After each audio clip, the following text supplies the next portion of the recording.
Hello and welcome to Adventures with Scars. I'm your host, Lauren Huffmaster. Adventures with Scars is a discussion on the emotional side effects of cancer.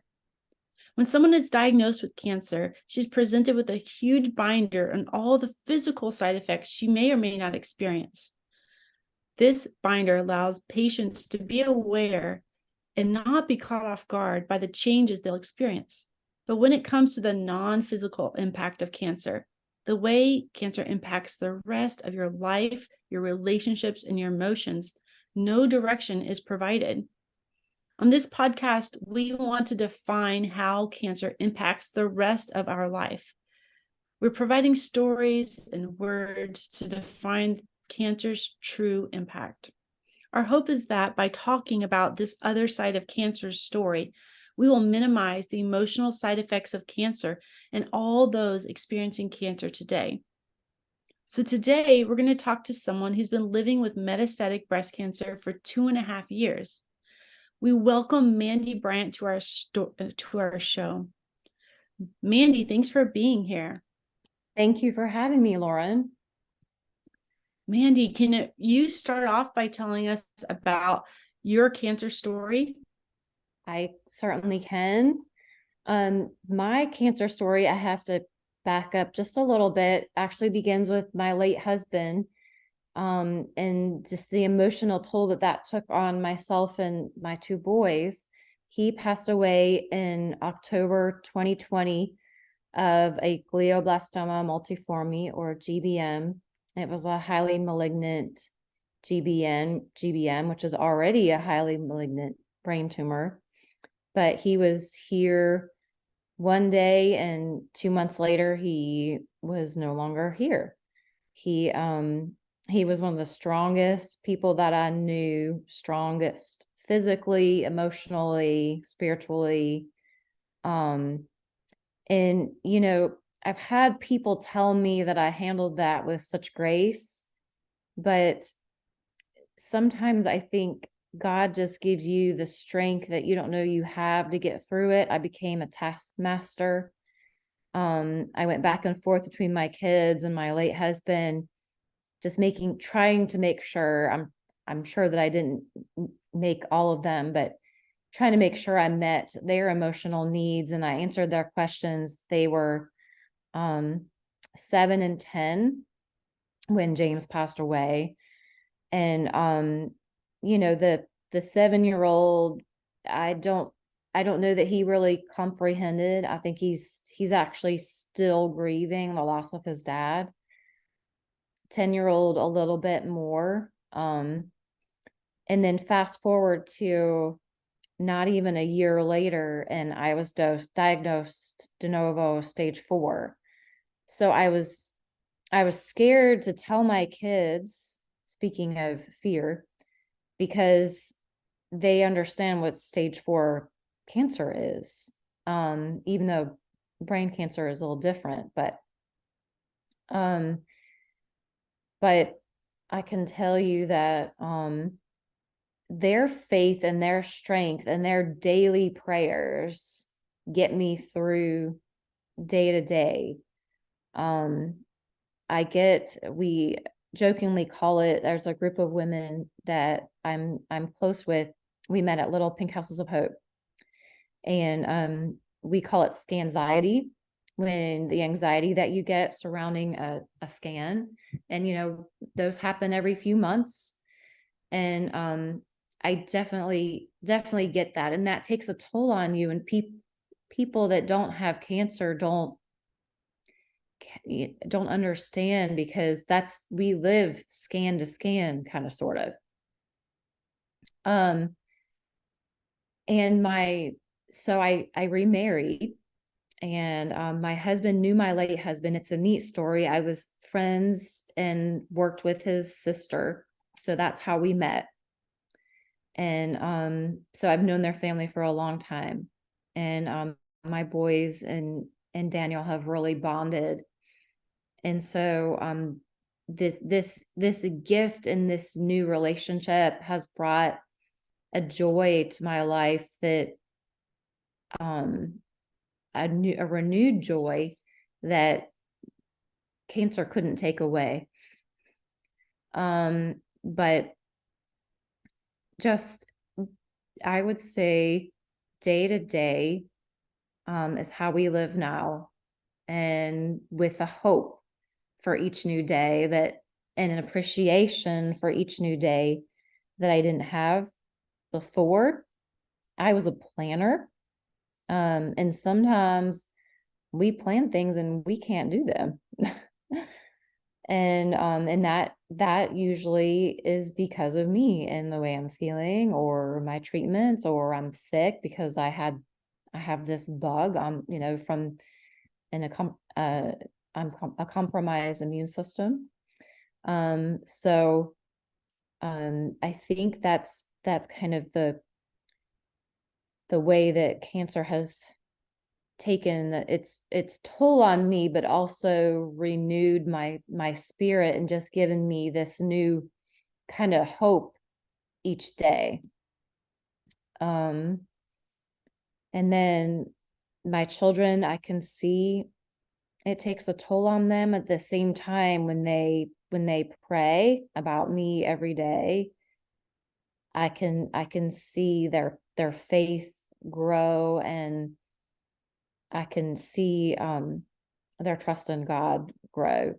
And my husband, when I get down, recently I learned that my cancer had spread on my first round of treatment. So I was on a first round of treatment, had metastatic spread only to the bones. And just recently I found out I have spread to my adrenal gland and my liver. And so that was a shock. That set me back a little bit. I'm on a second round of treatment now, and my husband is just, you're here now, and you're here each day, and we need to be grateful for each day. And you do feel isolated, and I have to go along with isolated and broken identity, because all of those things really spoke to me when I read your blog. And I would say those things go hand in hand for me, because I think I'm a people person and I like to talk to people, and I enjoy people, but you just feel like you're different, and like you don't fit in, and like you don't have any common with anyone your age, with kids your age, and you're not relatable. But I think that we all have vulnerabilities, all of us very different vulnerabilities. I'll give you an example. I have a friend who has MS, and she and I are pretty close, but we're dealing with different things at different times. So we're trying to get together tomorrow for lunch, and you can't plan too far ahead because you don't know how the other one's going to feel. But you just share a special bond with people, and you understand how people are going through different things, never this exact same as what you're going through. But I do think that I took my health for granted before. I know that I did. And I look at people differently, with a new perspective and a new respect. Absolutely. Cancer can definitely change your perspective, change how we see ourselves and others. So thank you so much for telling us your story. When you were talking, you're a little bit, you talked about living day to day. Can you tell me what that means to you? I was such a planner before that my calendar had to be full. I had to know what I was doing when, and I still have that to an extent, but I also look at the calendar and I know that it can change at any given moment, and I have to be at peace with that. I may not be busy, and there are days that I'm good with not having anything on the calendar, and that's okay. And just waking up with a new appreciation for each day, a renewed hope. Yeah, now that I'm on chemo, I have to live a little bit like you too. There's got to be big spaces in my calendar because I can't feel overwhelmed by what I need to get done, even if I'm not feeling well. And because I am on chemo, there's 1 week out of three every cycle ends up being a big question mark. I don't know that I'll get anything done, or maybe I could get a lot of things. It's hard to tell. And so pushing all of life down into sort of 60% of the time can get very overwhelming. So instead of letting myself become stressed, I just create more space and live.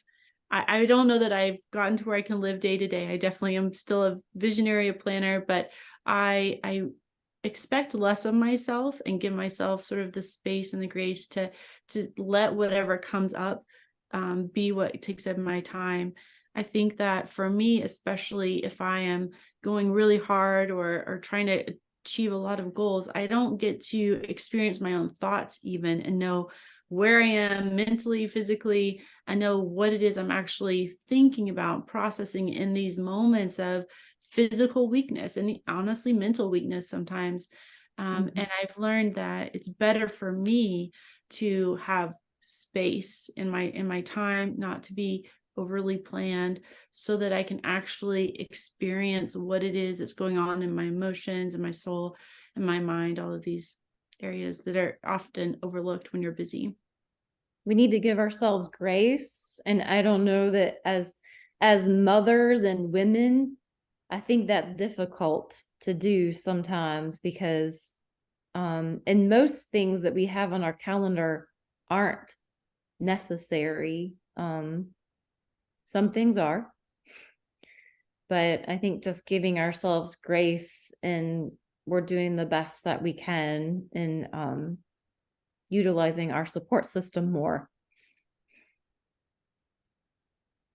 Yeah, and grace means like undeserved favor, right? So like Mhm. giving yourself the best you can give yourself, and letting that be what you need. Talking about parenting and mothering, what has been the biggest challenge as a mother who's already walked through this one um, completely devastating situation where you lost your husband and then getting diagnosed yourself? I just can't even comprehend how I would walk my children through that. So can you talk to us about parenting through this? It is um it is a challenge and sometimes I do it better than other times.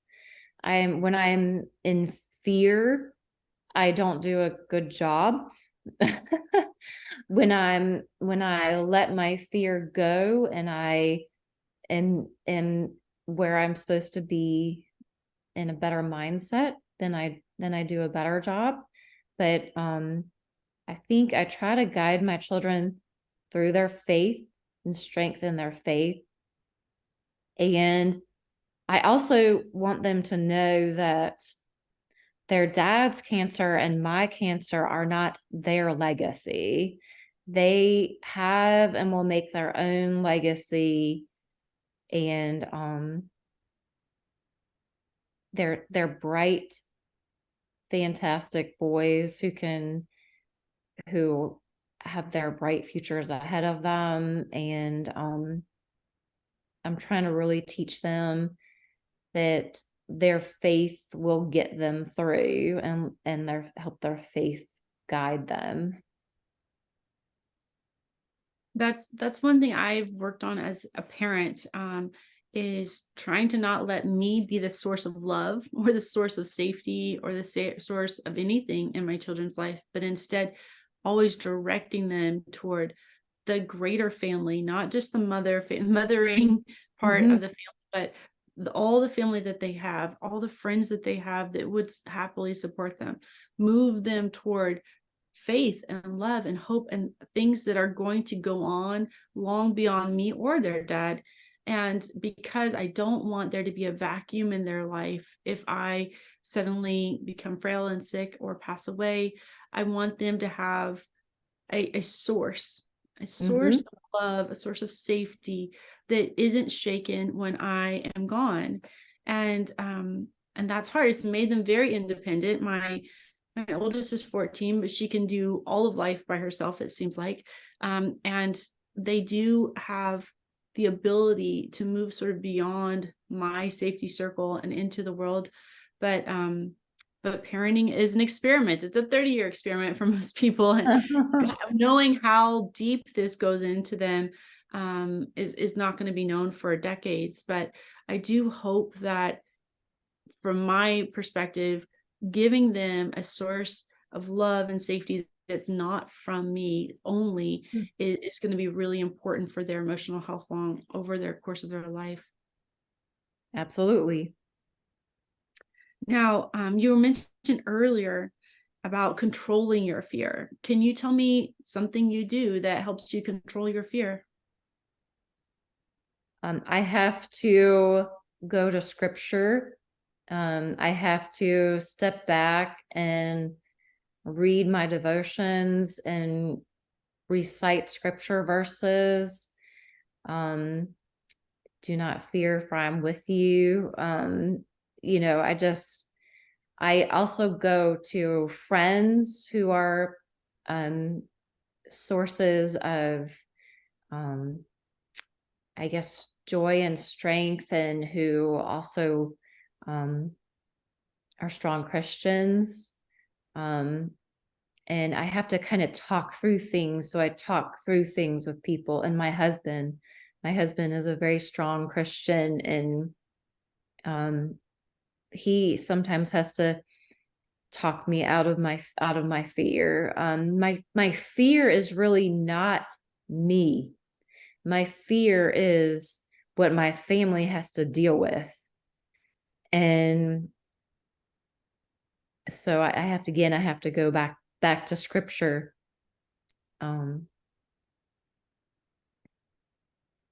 For that.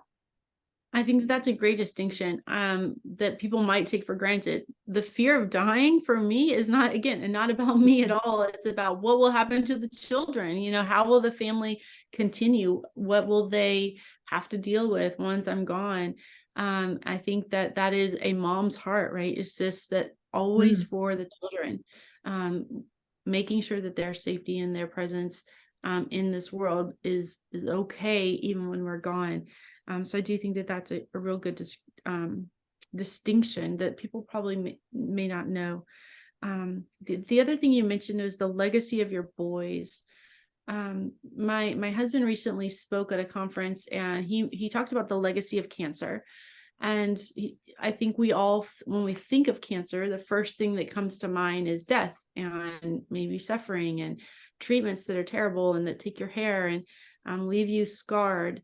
And my husband presented the option that the legacy of cancer doesn't have to be all bad, that the legacy of cancer could also be things of hope and resilience and community, family, and the opportunity for us to experience that in a very deep and powerful way. And I think that there are a lot of opportunities when you're going through something difficult to see the best in the world, if that's what you're choosing to look for. How do you think cancer is shaping the legacy of your boys? I think that they look at me, and they look at my emotions, and they look at how I behave and how I carry myself. And again, I have to go back to my faith and my trust in God, and that His will is best, and that I pray, and I have a hope that they can find the strength that is in Him, that who is unshakable, and not in anything that I do. So I have to be careful, I guess, how I carry myself to my boys, and how what I give off, because I know that it's not about me, and I know that I know where my strength lies, and I'm just I pray that I show them that even on days when I don't appear to be strong. I don't know if I answered your question. That's okay. That's okay. I think there's an interesting idea about strong, right? And in our culture, there's this idea of strong that there's like the superhero where when everything in the whole world is falling apart, one single individual can rise up and be quote unquote strong enough to carry the burdens of everyone, right? And so we have this idea of what strong that comes from movies and books and things like that. But when we look deeper, when we look into famous quotes or what wise people have said about strength, it almost always comes from connecting with others, from Yeah. community, from weakness, even. And Yeah. I think that it's important for all of us to realize that sometimes when we're weak, and yet we choose a mental path that keeps us focused on hope or love or faith or serving others, even when our physical body is weak, that is the strength that people truly want to see. This, not this carrying the burdens of the whole world, but continuing in a path despite your circumstances. You've talked a lot about your faith and your beliefs and your values, and I think that strength often looks like when your circumstances are out of your control, what you choose to believe, where your mental game is, what you're focused on, when it remains solid despite everything else, that is strength, because that's the only thing we can really control. You and I are young, we were strong, we were fit, we were mothers.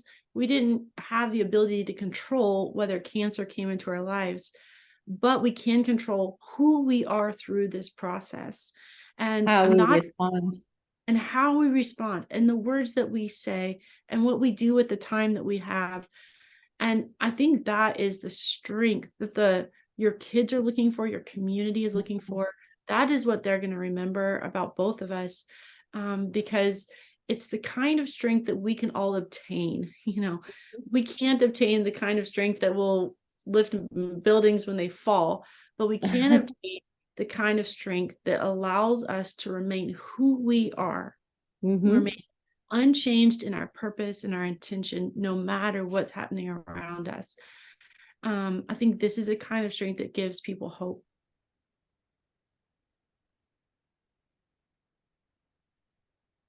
Absolutely. Well, Mandy, I wanted to ask you, can you tell me a story of when fear, isolation, or broken identity really impacted you? I would have to say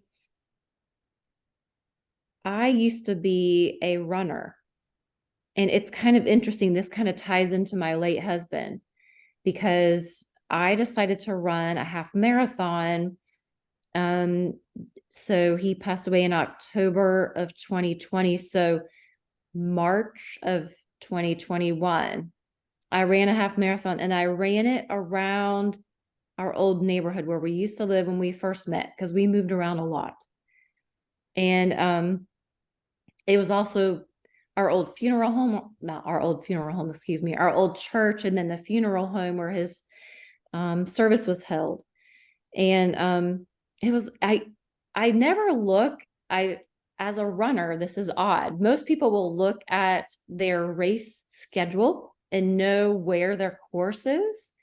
For some reason, I never do that. So I knew the area where we were running, but I didn't realize that we were running 5 times around our old neighborhood.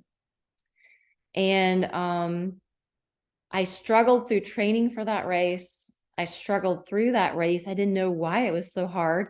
At that time, Daniel and I, my current husband, were kind of sort of dating, not really, but he came to watch my boys so I could run this race. And I ran this race crying half the time. I'm sure people thought I was absolutely insane or hurting or something, or hurt, like really hurt. But it was a couple months later, because my hip was bothering me so badly. And it was a couple months later, I was diagnosed with metastatic breast cancer. And one of the places the cancer was in that hip. And I ran through the beginnings of my treatment. I was still able to run. And then last spring, I was down to running like 2 miles, and now I was done, 2 miles, 2 to 3 days a week, and I was done. Last spring, we went to Busch Gardens, which is not too far from here, just a few hours from here, for just a little vacation for spring break. And we had spent 2 days in the park, and it was like midway through the second day. And I sat down on the bench and I looked up at my husband and I go, "You're going to have to carry me out of here." And he was like, "What's wrong?" And I go, "I don't know. You're going to have to carry me out of here." And it was just the toll of all of my treatment. And I'm sure lots of people out there can relate to medications, surgery, radiation. It just all came to a head. And I think it was that moment, it scared me. It scared me because I thought there's something else wrong. But it was also that moment I realized I'm not sure that I can and should be a runner anymore, because I'm using kind of all my reserve for running. And that was kind of a big part of my young adulthood to a little bit older adulthood, was being a runner. And but now I enjoy walking, and I still I am actually in a cancer rehab program, which I want to gift this to people around the country, around the world. But I'm in a program where it's specifically designed for cancer patients, and it's I work with an exercise physiologist twice a week for strength and endurance training, and it is helping me. And so I'm not a runner anymore. I'm a cancer survivor who's just gradually building my strength and endurance in a different way. And I may not be running any marathons anytime soon, but I'm still running in a different way. I have a lot more strength now than I did have just for day to day, and for my children, for my family, most days. Well, thanks for that story. And that's a perfect example of a broken identity too. So much of your identity, the fun, your entertainment, your time was spent running. And then cancer made that so that you didn't have that as an option. But you found a new way. And so that is the part of a broken identity, which is the part that most people probably understand the least in this idea of emotional side effects, is that we have to grieve for all the little pieces of ourselves that aren't going to be the way we thought that they would be. You probably thought you had a lot more half marathons in your future, and that's currently not looking like the case. So you have to grieve some of those losses, the idea of them even, and then find a different path. And that's very difficult for people, whether it's running or sports, or you have to step down from your job and you have to shift your life because of that. There's so many small griefs that we experience in cancer because of the things that we have to release, we have to give up, because the changes that are happening in our bodies. And that's the perfect image for a broken identity. But just because it's broken doesn't mean it can't be restored, right? So the breaking is the releasing of it, giving that away and saying that may not be a part of my future, but then we can reestablish it. We can find a new vision for ourselves and find a new way, which it sounds like you've done well. Thank you. Yeah, it's I just enjoy the outdoors, which also drew me into what you do. I just love just being outdoors. Anytime I would go to any place, I would run. And it was a new city or just a town, you get to know the landscape and the place and the feel of the place by running. But walking is okay too. So. Absolutely. Absolutely. All right. Well, I want to ask you one final question, and that is around the gift of cancer. And so I believe that in every situation, there is good, that we can find good if we're looking for it. So the question about the gift of cancer is there something good that has come out of your cancer experience that may not have ever happened in your life if it wasn't for cancer? I would say appreciation, which I think is an interesting word because none of us appreciate cancer. But as I said before, appreciate day to day, appreciate that I woke up this morning and, you know, I have my husband and my children, and just appreciating other people, and just appreciating life in general, and the opportunities that I have, and trying to utilize the opportunities the way that I'm supposed to, and really just pay attention and think and act the way that I should with respect to my family and other people around me, and even myself. But yeah, just an appreciation, even just the scenery, appreciating the scenery around me, just the little things. Yeah, there's so much beauty around us that we miss when we're going too fast. And so having the opportunity to slow down, and to take in all the beauty that's available day and night, with the sunrise and sunset and the changing of the leaves and seasons and all of this, not to mention the beauty that's happening in the relationships in our families and the little things the kids are doing that we can observe better. It is a great opportunity, a great space to have appreciation for what we have. Absolutely. Well, Mandy, thank you so much for joining us and telling us your story.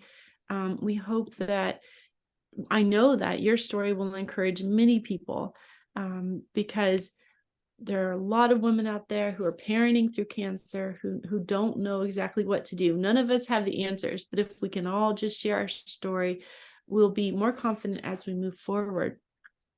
And if this conversation has been meaningful to you, please check out our other episodes of the podcast or dig a little deeper into our resources by checking out adventuretherapyfoundation.org. Thank you, Lauren. Thank you.